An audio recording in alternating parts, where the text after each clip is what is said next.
today's recording is all about your story and how you became a high-performing individual and your experience at Hotel Chocolat. So, would you like to start by telling us a bit about yourself and some of the career, or it doesn't have to be only career, but some of the turning points in your life that made you who you are today? Okay, so I'm Lysa, obviously.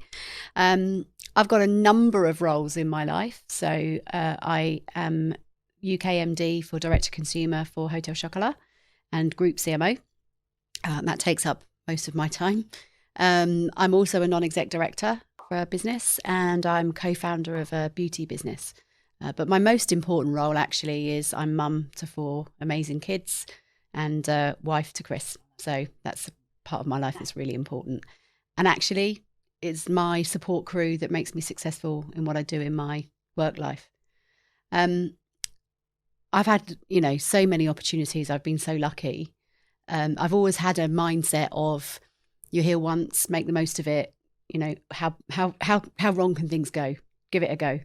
And as long as how wrong it can go isn't catastrophic, then I'll definitely give it a go. So I've grabbed lots of opportunities in my life that have fortunately come my way. I spent the first 10 years of my career working in the travel sector, and that allowed me to travel a lot, see the world. And that was something. I grew up in a small town. All my family lived in that town. Literally, like every street, there was someone from my family living in it. And I don't know why, I don't know where it came from. I just had a desire to see outside of that town and the world. So the travel sector really appealed. And I travelled a lot, lived in other countries, worked in other countries, met some amazing people that are still great friends today, but learned tons, absolutely tons. And then I moved into the telecom sector. And I call those my Wild West days because it was at the time when it was just mobile phones were just becoming a thing. I mean, the Apple iPhone hadn't even launched then. That's how old I am. But, it was almost like you were, those massive things you used to carry around with you, if you can remember that. And it was just exploding everywhere. And it was innovation and technology. It was such great fun and really appealed to me. And again, I learned a lot in that sector, but a very different set of things. I learned about brands. I learned really about commercials and growth. And that sort of fueled all of that experience, then fueled my next part of my career, which was retail. And that's where I've spent the last 10-ish years. So for me, retail is really, it brings all of that together. And retail's actually about people. It's about customers. It's about the people that work in your business. If you've got physical shops, they are the epitome of your brand. And that's why I love Hotel Chocolat so much, because we have such amazing people and you build a brand from the inside out. And that's what our brand is all about. And whenever I, say to people, I work at Hotel Chocolat, they invariably will say, oh, your chocolate's amazing. And then they'll very quickly follow that with your staff in your stores are incredible. And tell me an anecdote about their local store or the local person that deals with them. And that's what I love. But it brings together everything I've been doing in my career to this point, which is why I love it. Mm-hmm. You said that you've lived in different countries in the past. What made you come back to the UK? Or I assume you grew up in England? I did. Yeah. No, I grew up in England in the same town. My family still live there. It will sound a bit strange, but I got married and then I moved to live in another country without my husband.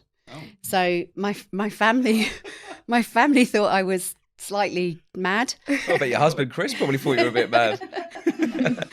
Well, my family just thought it was a bit odd. But it was one of those things. The opportunity came along.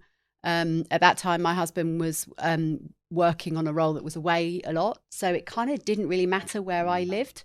And I wanted to take the opportunity. So, but after a couple of years, it was time to come home. I had my first child. And that was really what prompted the move out of the travel sector into telecoms, because I was traveling a lot and it just wasn't going to be conducive with family life. Mm-hmm. So, are you busy? Yeah, but I always say everyone has the same 24 hours in a day. So, people will often go, wow, I'm so busy. It's kind of the word of our time, isn't it? How are you? Yeah, great, really busy. And I don't know, sometimes you can wear it a bit like a status symbol. Oh, I'm successful because I'm really busy.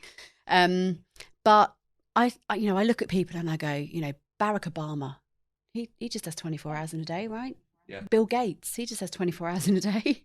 So, and I think there's something about being a working mum that you become ruthless at prioritizing and where you spend your time, because you can't do it all. This whole notion, the 80s notion that I grew up with of women can have it all, nonsense. You really can't. So you have to choose. And, you know, business is about choices. Life is about choices. And so, yeah, of course, I'm busy. I'd be busy if I wasn't working, to be honest. That's just my nature. But I busy myself with the things that I choose and that matter.